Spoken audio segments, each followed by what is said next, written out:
Good morning, everybody. This is Dr. Rao Kulusu. Uh, Very good Saturday for all of you.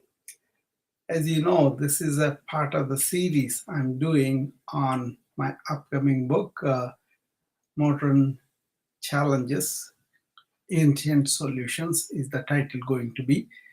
And I started this like 3 weeks ago. The first week, I kind of introduced the topic and my intention about presenting the current challenges that we have and how can we really look into the history and the ancient history, ancient teachings and ancient wisdom, irrespective of religion, irrespective of country origin, but as an experience of the humankind, humanity, right? Yeah, like the science, there was a lot of things that they have gone into in estimation of in pursuit of the truth, like the scientists do, they also did. The difference is they have something beyond mind. They kind of used it to perceive these truths and then taught us those truths. My life had been different ever since I entered into the realm of ancient wisdom, right? So we have several problems lately. We are facing them, and I wanted to present my perspective of what was going on with the division, with the conflicts, with the pollution, and with anxiety and mental disorders, mental illness, and also general illness and general not feeling joyful. That is the plight of the human right now. So when I looked back, it seems they had much better control with the nature, with themselves, and they lived a more balanced life and much more happier states of human mind they experienced. So the first week was like a more like introduction of my life's work of as a physician, modern medicine, and as a student of ancient wisdom. What were the lessons that I learned, I implemented in my life, and I think we should all be paying attention to. Not that you have to follow me, but just introduce these topics, and then maybe people can tap them into that. Okay, so first week I talked about global climate challenges that we have, right? That is real. And you take China, you take Europe, you take Afghanistan or Pakistan, or you take Western US, so many places are drought, so many places that is directly pointed to global heat, right? So that is something that we all can see it now. So what is that they did with the nature, how they were able to be very friendly and very much the um, uh, adopted the nature, and then they acted like part of the nature. That's what we discussed on the second episode of this series. And now third series was about wars. So many wars are happening on a continuous basis. Even now, Ukraine stands out, but there is a war ever going on between Israel and other Arab countries in the Middle East and also in the African continent, and also tensions between China and Pakistan, and not Pakistan, China and India, and Pakistan and India borders. So these are all going on. So what is our perspective? We talked about that. I would refer to people who are interested in this series, go to my recordings either on the Wisdom or on the Clubhouse or on the Instagram, and or on the YouTube or the uh, Facebook. All these channels I'm trying to reach out people. Hopefully you take a look at them and then really provide some feedback what you think or what you think should be done. Okay, so that's the review of all the last 3 weeks introduction, then global heat, and now the conflicts that is happening, the wars that is going on forever, right? And now a little bit about myself is I'm a physician of internal medicine. I've been practiced for about 40 years. I kind of slowed down. I'm concentrating more about my uh, what do I do at the fog end of career? Uh, how do I bring in the experience of the modern medicine physician? What's going on with the medical field? What's going on with the accessibility of healthcare, and what's going on with high tech in the healthcare to deliver better healthcare? All those things. Obviously, I practiced only in United States. I have a very good perspective of United States, but I also went and studied Canadian system, UK system, Indian system, and all that. Apart from that, I wanted to know what was the ancients had insights into the human health and human body, human mind, and also human psyche as a whole. So that is a very important thing because a lot of positive psychology that was used in the ancient times has come back to attract us, modern physicians. So that is something I do employ. And after studying the ancient wisdom, I got hooked to it. I don't think I'm an expert on those things, but I continue to study and bring you the good results that I have, and also your people too. Okay, I have a wellness club that I run where I want to focus on wellness that could be practiced by anybody, right? You don't have to wait an illness to strike you to go and seek medical help. You will be doing that, but can we be more intelligent and then prevent illnesses and then adopt wellness ways in our life? I think that is very much pleasing to me when I train a patient to stop the blood pressure getting worse, but rather control his anxiety and also sleep better, relax better, and take things easy. And also, if you need medications, you can take medication. So that kind of approach of really being aware of where we are in our health and then practicing these health practices had been very rewarding to me as a physician because I'm making my patients much more healthy and well, and that is seeping into their regular life. Okay, so that is what was going on with my medical practice, and then my own personal health, and my own health of my family and other people too. That I interact with. So that is very rewarding to me. But then more rewarding for me would be to bring in these insights from the ancient times, especially now in terms of information overload, in terms of burnout and stress, in terms of enormous health costs, and also losing the health and fighting back to get it. So the society has become, in general, we are neglecting our self-care, our health care, uh, for the sake of making money, and that's not a bad thing, but there's no balance. So we make the money. By the time we lose our health and we come back to the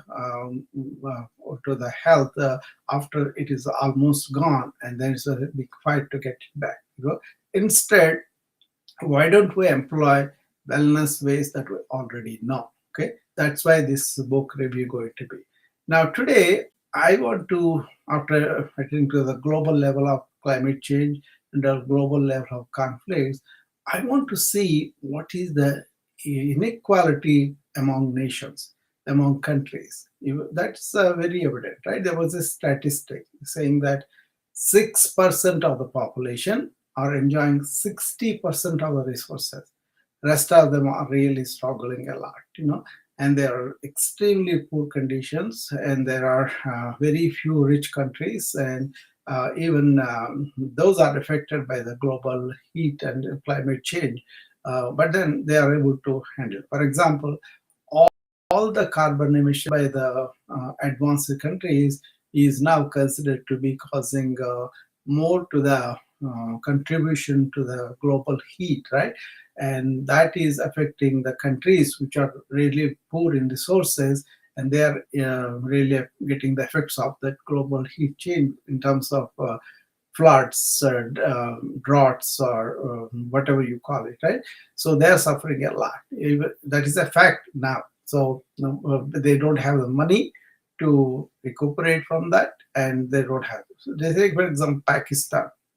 Poor country had, I think, one third or two thirds of country is deluged with this rains, and 30 million people are affected by it, and so many hundreds of people, 17 or 800 people died, and so many people are really don't have the food to eat, and the world is trying to help them. But then this is going to be more common as we go into the future years. That's what they talked about. Okay, so that's a fact. Actually, we are seeing it. So if Pakistan, like countries, have resources, they could have dealt with this better. But they didn't have an opportunity to get that resources and also improve their ability to increase the resources, right? So it's a very, very sad situation, and more countries are going to be uh, considered in this inequality phase, and where very, very few people will be enjoying some resources, but then other people will be suffering. My argument is very simple. Suppose we are flying a plane, and there are first class passengers and also economic passengers, right? The first class people will say, we don't care about what happens to the back of the plane, it can blow off, and then we will be okay. It is not like that. They also go down, right? So global heat is telling us global climate changes, and consequences from it is telling us that we are all in the same boat, we are all in the same plane, and if we don't take care of the people that are traveling with us in the back, they will be okay. So that kind of attitude, very simple looks like, but it is very difficult to get the countries to agree to. Still, considering humanity divided into several countries, and that was more like a tribal attitude. People, politicians will rake up the patriotism and so-called emotional feelings, but in the real term, we are all only on one earth, one humanity. But what we are trying to do is we are acting like we are different compartments, different planets, and that kind of thing is not going to help. That's why we have to look at these things in a worldwide, one humanity, one earth perspective. I was brought to this by Jiddu Krishnamurti, who is a major sage and educator of this earlier part of the 20th century. He died around 1985, I think, But then he traveled from 1930 maybe for about 60 years all over the world except the Russia or other communist countries. And he was everywhere. He was talking about how we have become tribal in our orientation, how this so-called country identification is making us divide more and spending a lot of money on this arms and wars, and really not paying attention to important things in life. I think he was right on spot, but he became a very few people really understood him. Very few people really uh, changed that way. Okay, so if you say I'm a world citizen, if you say I don't want to be identified with a country or a religion, lots of times you are looked upon like a strange person. But if you really look at it, that's the truth, right? So not having that kind of unity, that kind of oneness, which ancients talked about all the time, we kind of divide ourselves against each other, and then we kind of fight. We kind of have conflicts. We have one river, and two countries are sharing the river waters. They fight, and then they both end up having nothing for both of them. I have seen that in India, in other places too. So this is a very serious matter, and that is resulting in these dramatic, drastic changes that we are looking at between countries. Okay, so what I am pointing out is this inequality is not going to be good for anybody ultimately. It's like you are losing all the peasants in the back, and then you think you are comfortable in the first class. It's not going to be like that. So in this viewpoint, what the ancients, as I understood, what the ancients pointed out was all human beings have the same needs, but at the same time, who makes it their life simpler outwardly and then grow inwardly are able to really share everything with care and consideration and compassion for other people.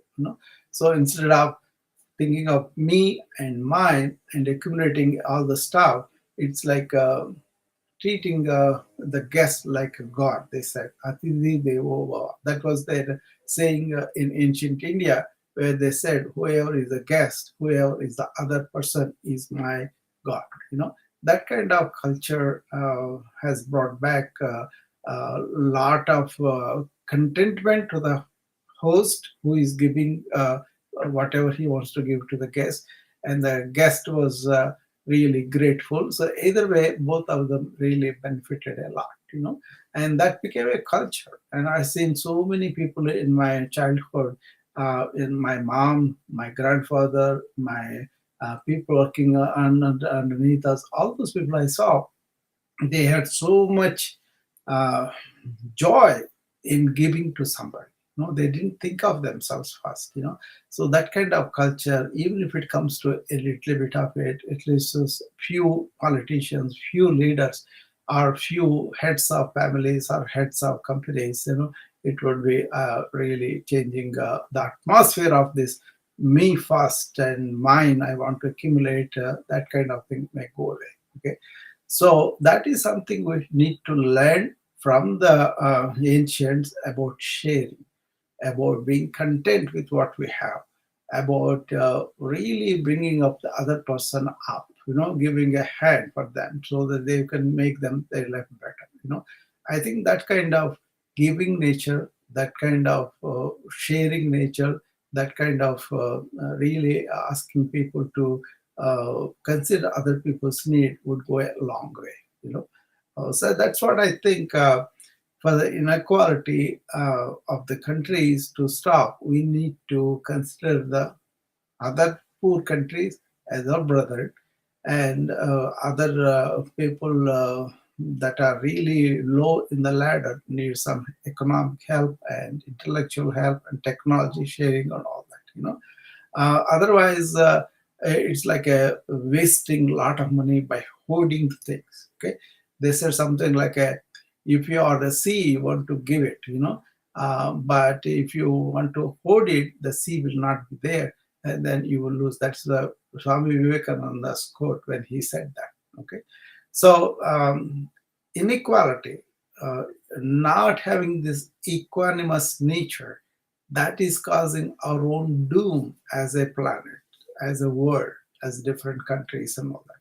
So consider that how it is to be world citizen, how simple it is in this communications paradise. Like, we can talk to anybody in any country through the internet, and cultivate this atmosphere of, oh, I'm talking to the brother on the other side of the earth, and also take interest in their troubles, and then influence your politicians, influence your countrymen about thinking on a worldwide perspective, being a world citizen, and really considering other people. That kind of thing is not only needed, but I think that would be responsible if you show that kind of attitude.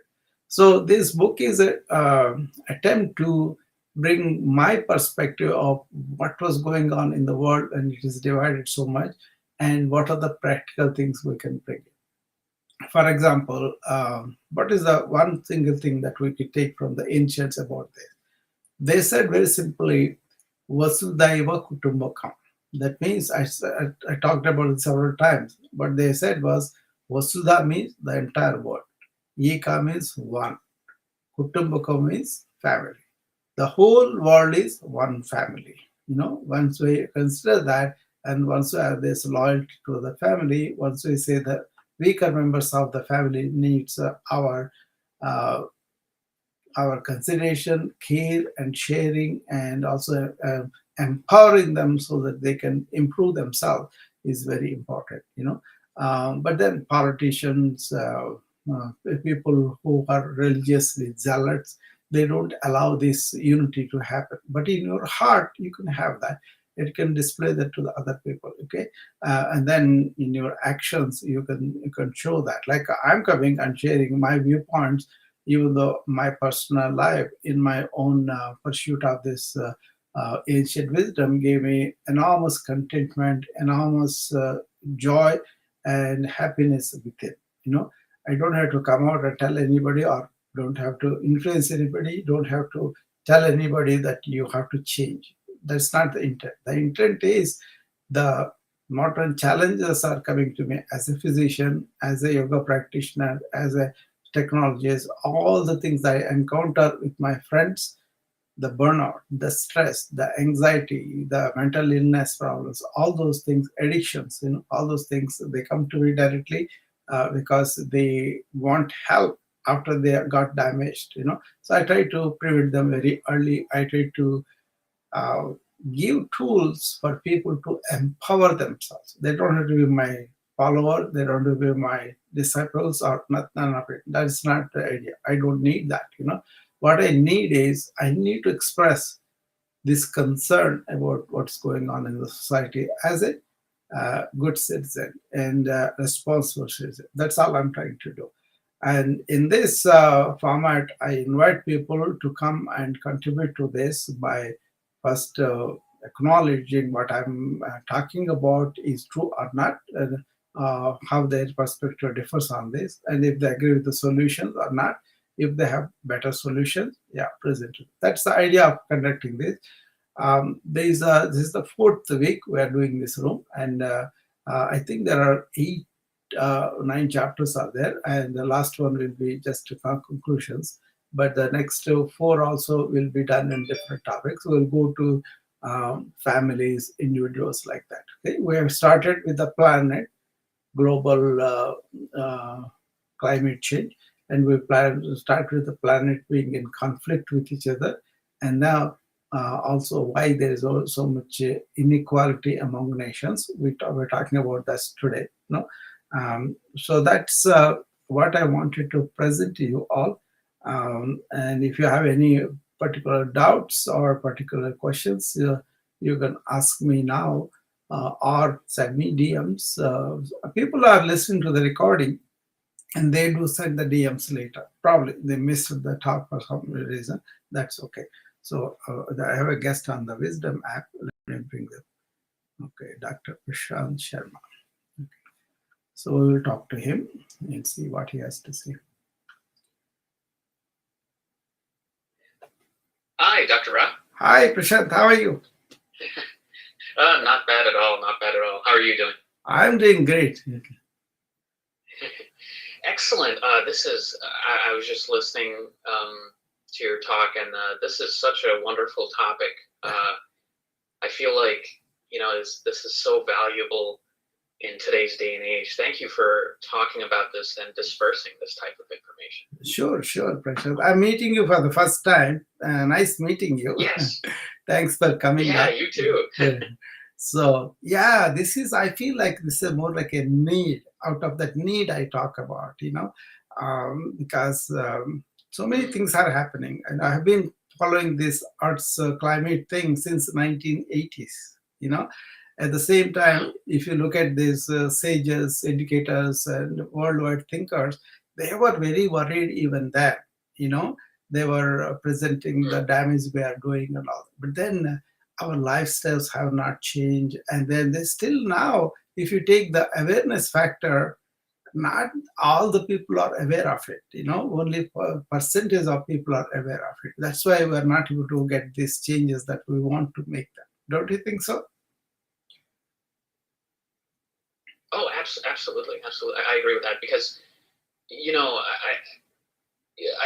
today's world, everything is so polarized and extreme. Yeah. And every viewpoint is so extreme extreme and there's so much tension. And then all of this important Yeah. stuff is missed, like the climate change, which, like you said, has been going on for so long. Yeah, and then it is accelerating now, and also the wide damage that's going Mhm. on.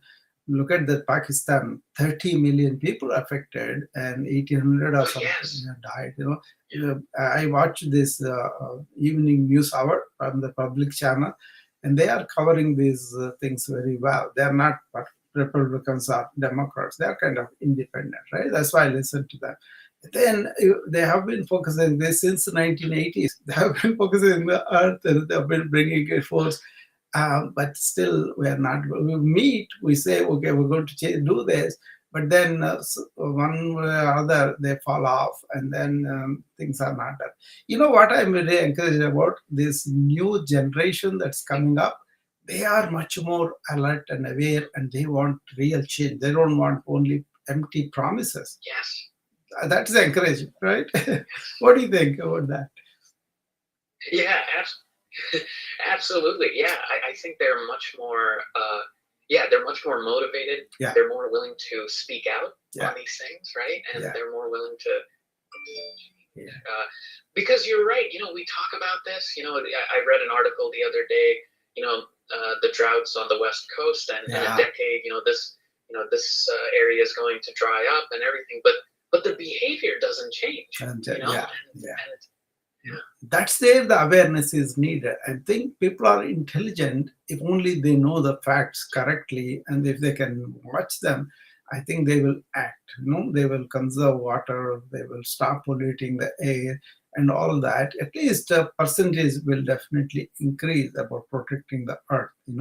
Um, this is where I think the ancients. I kind of went and studied. The Upanishads and all that. What they said was, as a human being, you need to turn your intelligence within and find out that happiness within. Thereby, you can have a simple life outwardly. That means very few reserves are consumed, and we consume as little as possible, and then turn inward and discover this joy within, because you're pursuing happiness outwardly, but actual joy is within. I think that is very true, because not I'm just saying they are saying that, but then when you go into this deeper meditations and all that, there are 7 levels of happiness that can happen within the human being. Once you are experiential about that, we don't need a convince from anybody. You don't have to go for any external substances to give you that mood elevation, or you don't have to have particular relationship and all that. You can just do that, but that's very difficult for people. But the important thing is just realize the happiness is not out there within you, and that itself makes people think a lot. See, this is happening in the country now. They call what's called quiet quitting. People are don't want to be hustling anymore.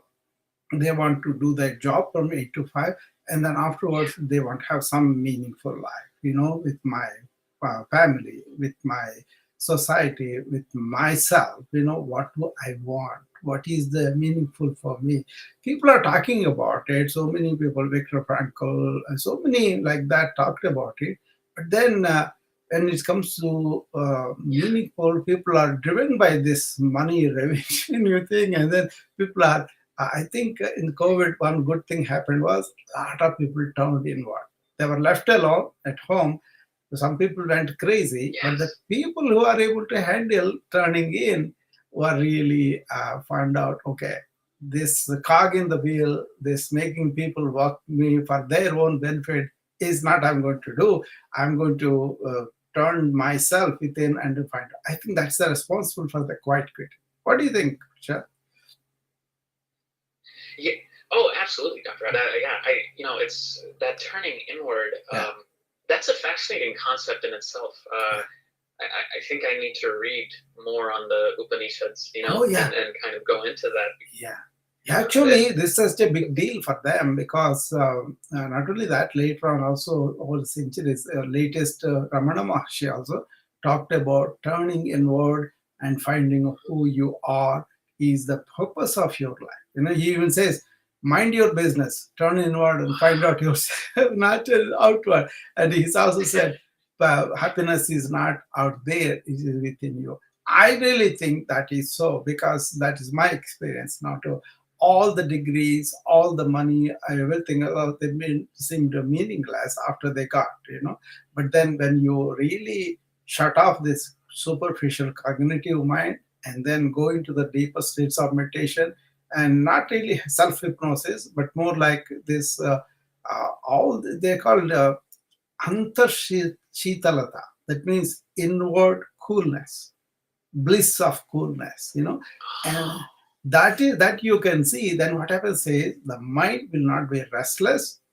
or it will be dull as a donkey. So it will be, those movements will see the mind will be focused on what you want to do. And then you can use your intellect for very good things. Like I'm using my intellect to communicate with my friends all over the world. And I think I'm trying to express my concern about us, my thinking about how the ancients have explored this much deeper than us, and why are we not looking at it? We are divided as faiths, as religions. I claim I don't belong to any religion. I'm a human being. That is my religion.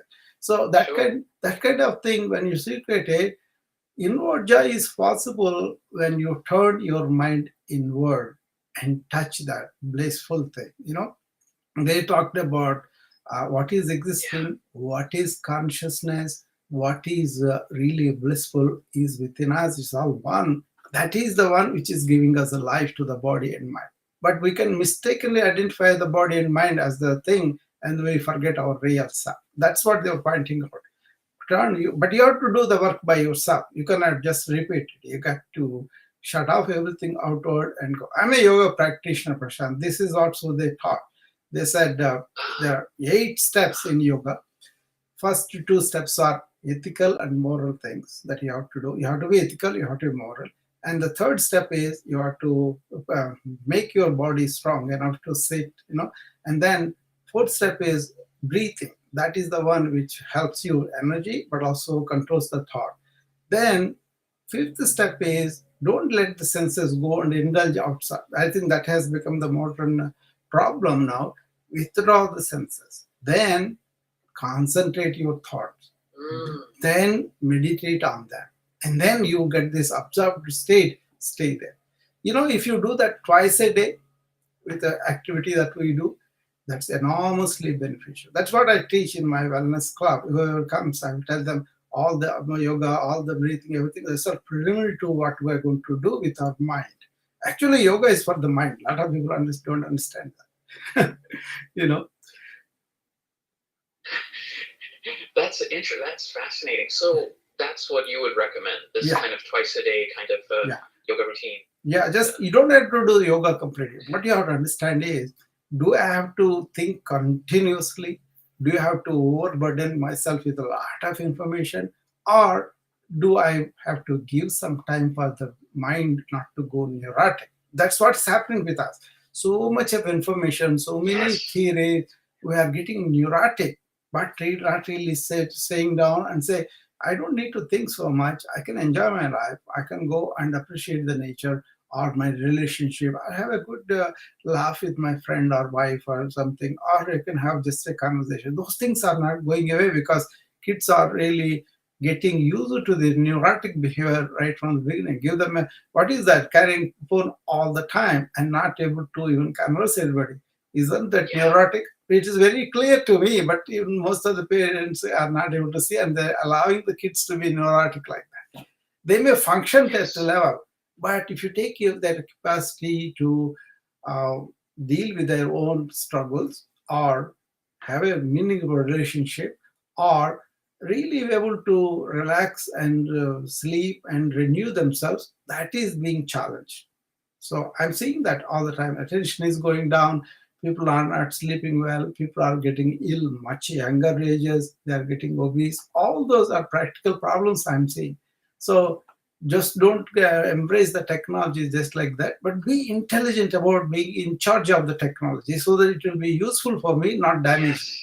You know. So, Exactly. Don't. Yeah. It shouldn't control us, right? yeah, We should we should be able to use the benefits, but not yeah. Yeah. And I agree. I think that that having these devices and everything Yeah. available all the time, it increases that neuroticness or neuroticism or whatever we want to call it, Yeah. right? And I really like your point about we have the knowledge and wisdom already. Yeah, we have. Yeah. We I don't see. have to go searching for some new concept to find happiness. I said there's a We have it dichotomy. in the ancient. If we go for the information, but what I say is beyond information, there is an insight into the information. Okay, don't let all this information overburden you, but see what is the essence of it. What's the point about it? So if I say don't use the digital devices all the time, just do one thing. Before you go to sleep, 1 hour before, shut it off. And then when you get up in the morning, don't wake them for 1 hour. That's all. Okay, and see the quality of sleep you'll have, and see instead of letting the mind run, you got to have some kind of break for it so that it will recover. So I say deep breathe. Deep breathing is a very good thing, very cost effective. Anybody can do it, anywhere can do it, and that kind of cuts down that erratic thinking and all that. People think that's like a shame for them if they sit down and take deep breaths. No, it is something very simple you can do. I taught my son, whenever you have a red light, just stop there, and as you're waiting, take deep breaths. How simple that is, and then he started to do that. Then no, we want to listen to the radio, we want to listen to the gossip of what is happening with this guy, that guy. Nothing. So there is no focus and concentration, which is, I think, very important for a human growth. Concentrated minds, they achieve more, right? Everybody knows. But then we're giving you the attention all the time. But any meditation system you take it, there are a number of them. They all talk about attention, right? Somebody asked Ramana Maharshi, tell us your entire teaching in one word, and he said attention. Attention inward, he talked about. And that is really, I strive very hard to get people, because I am in the present. That's what everybody knows. Whoever knows me, they know I talk about being in the present, because that is the life. Don't have to sacrifice past, take the lessons, but don't go and live in the past. Your own life, somebody hurt you somewhere, and people tend to go, you're going out, Prashant, you can come back, if you want to, after Sure. Yeah. So the future is not yet here. That is also imaginary dream. Those things are good for the creativity, but don't go and live there. That's my point. Living means in the present. And people are not able to be there because they're constantly drawn in by the past events or the future projections, and they're kind of losing the real present here now. Yeah, Prashant will come back.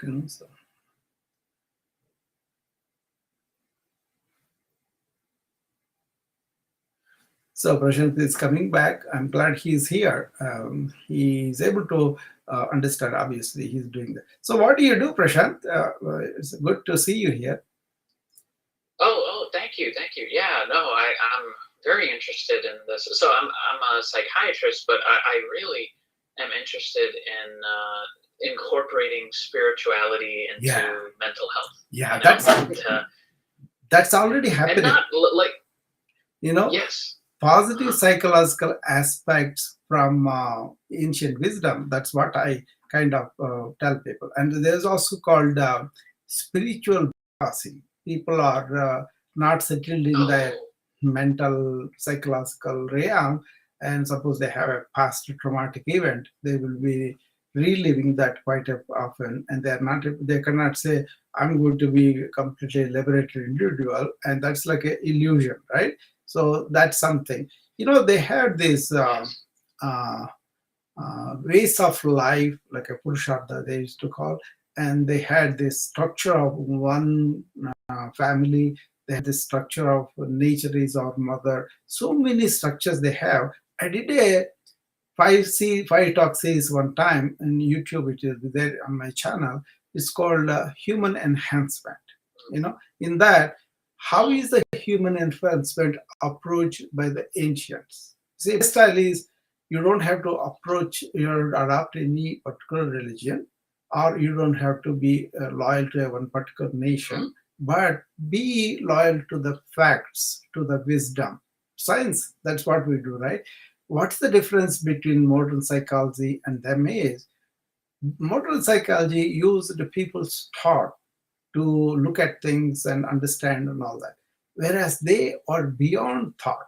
That is one thing that a lot of people can understand because unless you have thought as a faculty, you will be engulfed by the thought because you think only thought is the only one.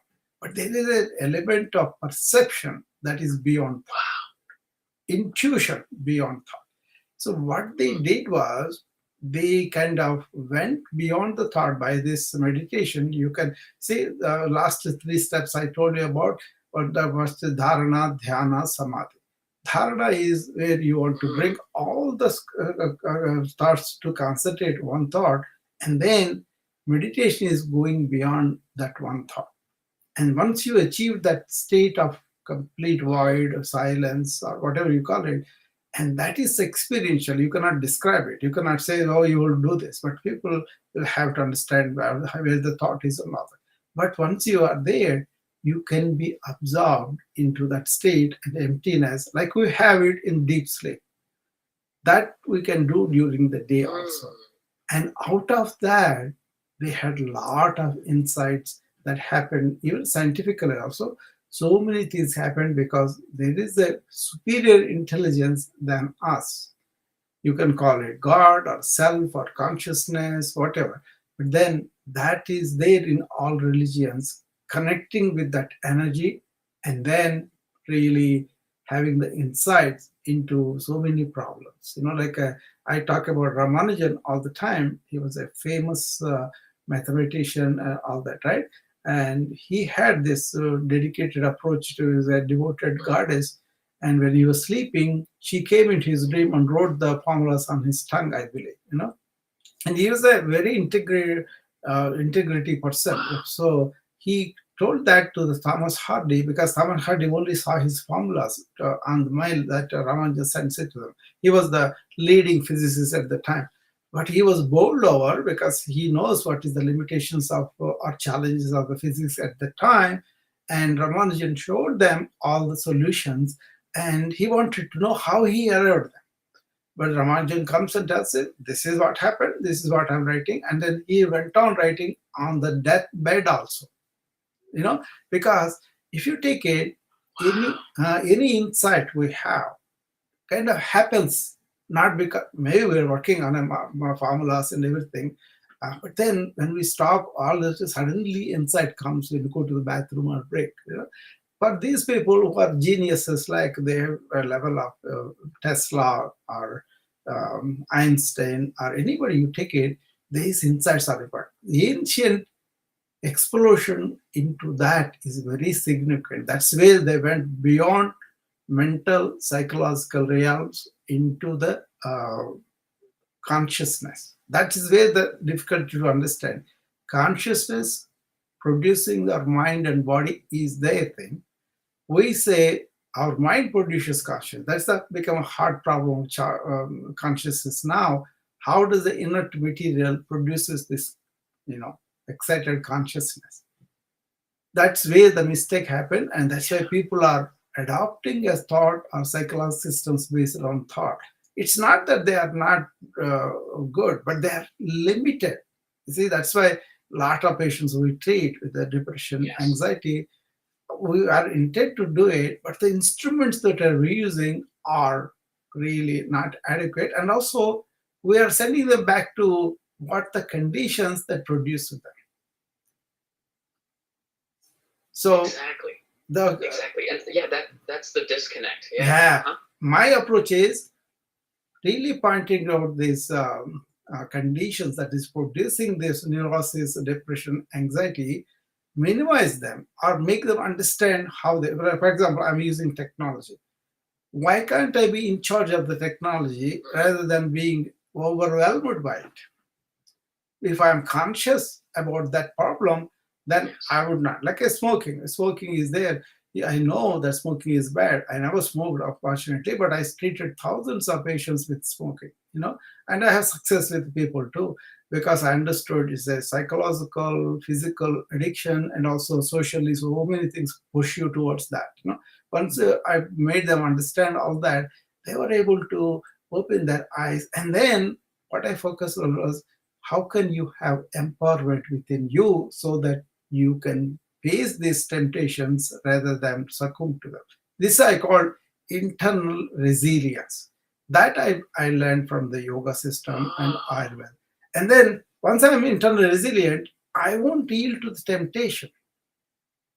You see, I'm consciously aware of the temptation. What is the problem? Because yes. they call this Shreyas versus Preyas. You want instant gratification or long term benefit for you. Once I am really focused on the Yes. long term benefit, then it's easy for me to really say, okay, this is not good for me. It's like every day I talk about my staff, delayed gratification. So what I tell them is, first get up in the morning. Once you prepared and come to the Mhm. office, be prepared of what's coming up. How many patients are coming? What kind of patients are coming? Do we have equipment ready for the procedures? Do we have medications ready? All those things we do, right? And then we want to not to take a coffee break right in the morning, Yes. but first go through all these important things. Even I go to the hospital rounds, what I do is first I go to the talk to charge nurse. Is there anything important cooking now? Sometimes they say, oh yeah, we need you because we are in a cold. Or we say, oh, I'm going to send a patient to the nursing home. The van will be 10:30.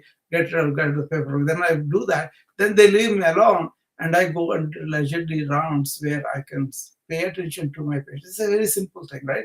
Delayed gratification is very important in the morning or in anybody, right? But now what we are doing with marketing and everything, instant gratification, right? All over is instant gratification. Yes. And that is really harmful, you know. So that kind of thing. Yoga, what it does is it Yeah. kind of takes you away from that body wants comfort, mind wants to run. It reverses both of them. Train them. Let the body train so that it can delay that comfort and all that, but then put the body to use so the energies will be better. And don't let the mind run wherever it wants. Just make it stay in one thing focused, then you can achieve a lot. Yeah, and even that's amazing. That even in that the way you help the folks with the smoking, Yeah, even that empowerment is turning inward, right? yeah, You're turning inward for yeah, that internal resilience. yeah. You want to tell me the system that I use is called um, uh, whenever you have an impulse about I want to smoke now, right? People have the impulse. I ask them Yeah. postpone it for 5 minutes. That's the first step. Postpone. Okay, and then sit down and take deep breaths and focus on your breath. Then the impulses will be Yes. controlled and the thought also will be controlled, and you feel better because your autonomic nervous system parasympathetic activated. Then you have more relaxation. All the stress hormones that are coming up with whatever stress you are going through will be Wow. attacked. That's so second thing is big. And then after 5 minutes, if you still feel like smoking or you want to reconsider them. That is the PBR program that I gave them. What happened was I gave them for a week medication, 1 week or 2 weeks medication so that they can handle this better. But once they went there, they started to Hmm. do this every 5 minutes. If they do diligently, sincerely, they were able to cut at least 2 to 4 cigarettes in a day. But the very fact they did it without using Wow. anything external event, they knew they have that capacity. And then that awareness kind of Yes. sustained that. And every day it is that of course, my support, my staff support is that if they have a problem, they can call us. That's one thing we always let them. If you have problems, if you have some questions, if you have any help you want, call us. And they used to call a couple of times maybe. And then when they call, we kind of told them what they did positive and encouraged them to do more. At the same time, we told them you can do better. So like a really enhancing their confidence, right? And then they were slightly empowered. And then always I ended up saying, remember, you are doing this. You did this. Not that I'm taking the credit, but he is doing it actually, Yeah. right? And that reinforced their Yes. felt empowerment, and that became really strong. At the end of 2 weeks, they were quitting 6 or 7 cigarettes, and then they were able to quit completely. See, very simple Wow. formula, but That then, is that is yeah, yeah. That's amazing. Yeah. yeah, It reminded me of just a few days ago. Actually, I was reading this study on. They compared this mindfulness-based strategy to quit smoking versus the American yeah. Lung Association. Okay, You know, and I kind of don't and what like they that yeah. term. Don't take the term Sorry. mindfulness, even though the mindfulness is kind of what I know what they want to do. But what we want to do in mindfulness, we want to bring all the mind towards one spot, right? That means not having Yes. many thoughts and being aware of what's going on. So I like to use the word awareness, even the same tactics we're talking about. Let us improve the awareness aspect of it. And then in that awareness, let us prevent all the extraneous thoughts coming in. That becomes the mindfulness, and that means you are Ah, attentive to what you're doing. That means consciously you are doing it. yes. That means no mind, just So a it's consciousness. yeah, yeah. You're separating the Yeah. whatever that thought is from the action, right? Like like you're separating the craving from the act of smoking. I think. Yeah, You know? yeah. So if you are aware, even the cigarette smoking, also another thing I learned from J. Krishnamurti, he said was, in a cigarette Ah, lighting, you have a cigarette, you pick it up, you take it out of the packet, and then take it to the mouth, put it between the pearls, and then search for a lighter or a matchstick, and then you light up, and then you light up the cigarette, and then you take it in. So many small steps there within that, right? Instead of that, be yes. attentive to every step. Most of the time people do unconsciously, right? But if you are conscious about each step, Mhm. that's my mantra. I tell them attention to every action.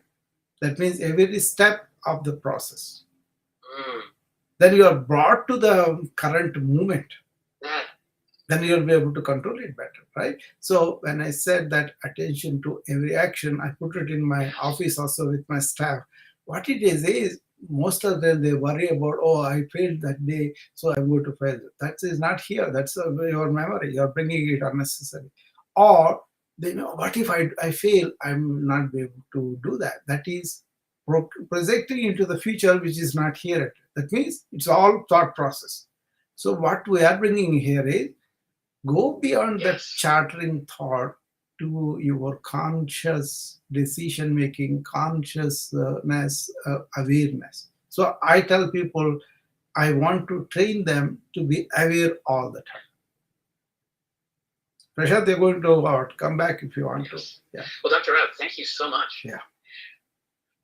So it's a question of really understanding the limitation of thought and understanding there's a faculty beyond thought, which is awareness, and that will be where we want to land up. Okay.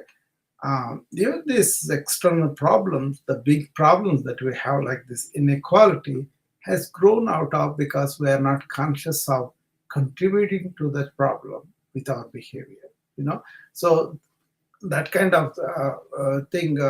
It's like a encourage, enjoy your senses, enjoy your life, and don't have to worry about anything that's going on in the world, but just me and mine. From that, me instead of me, say us and ours. From me and mine to us and ours. If we can have that kind of perspective, I think we will be much better off. Anyway, so that's for today. I think it's good that Prashant came. I'm happy I met him, and obviously we will be talking more in this app, or if you want, you can always call me and we can talk offline too. So thank you for all that for coming up and listening to me. And if anybody else wants to come up, will come up. Otherwise, I'll be closing the room in a short while. So people on the Instagram, people on the restream with all the streams going on to LinkedIn and Facebook, YouTube, Twitter. So I don't have allowed them to come on there, but now people can talk to me on the Wisdom or Clubhouse or Instagram. I will arrange the other channels also, maybe invite some people too. So next week, we will talk about within the country. So far, we have talked about the country. Within the country, how the corporate culture, how the industry-based culture, they are all can be productive, but how can they improve this relationship among all of us better, and also help to minimize the pollution to the climate that I am going to talk about next week. Thank you all for joining me. I'll be seeing you again. Thank you. Bye.